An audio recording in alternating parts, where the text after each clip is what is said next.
Hi everyone, my name is Marissa and I'm the social worker at Kin Culture. In this foster care series, I will be answering the social work questions. So the first aspect we'll be looking at is contact between biological parents and the foster child.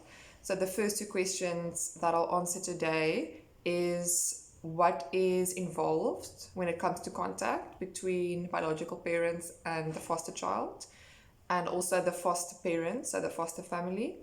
And can biological parents expect the foster parents to share their personal details, such as their home address and cell phone number, etc.?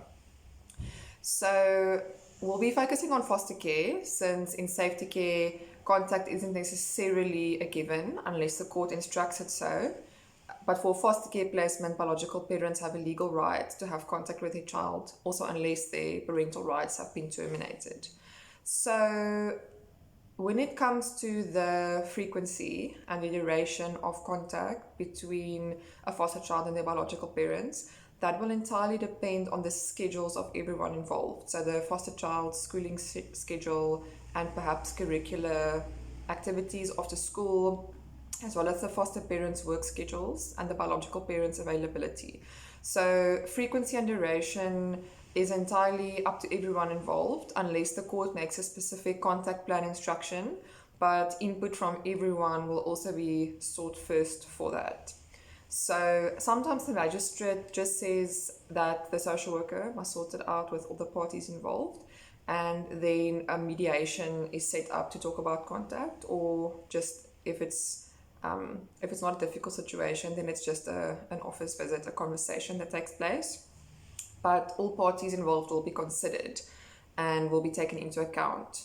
They won't just say, oh, it needs to be 10 hours a week, there you go. There will always be input asked, and does it suit everyone, and can everyone make this?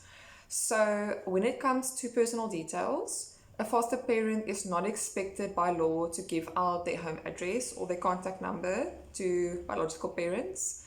So the contact must be arranged through the designated social worker and through the designated social work office, unless the foster parents feel very comfortable with the parents and don't mind giving out their address and their number.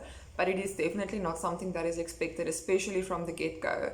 So if foster parents at a later stage become comfortable with the biological parents and trust them and trust that they won't cause any disruptions for the family, or maybe show up at their doorstep unexpectedly, etc., or violate any boundaries, then foster parents are welcome to share their details. So that is a very short overview of contact. If there's any further questions on this, please don't hesitate to contact Kin Culture or your local designated social service office.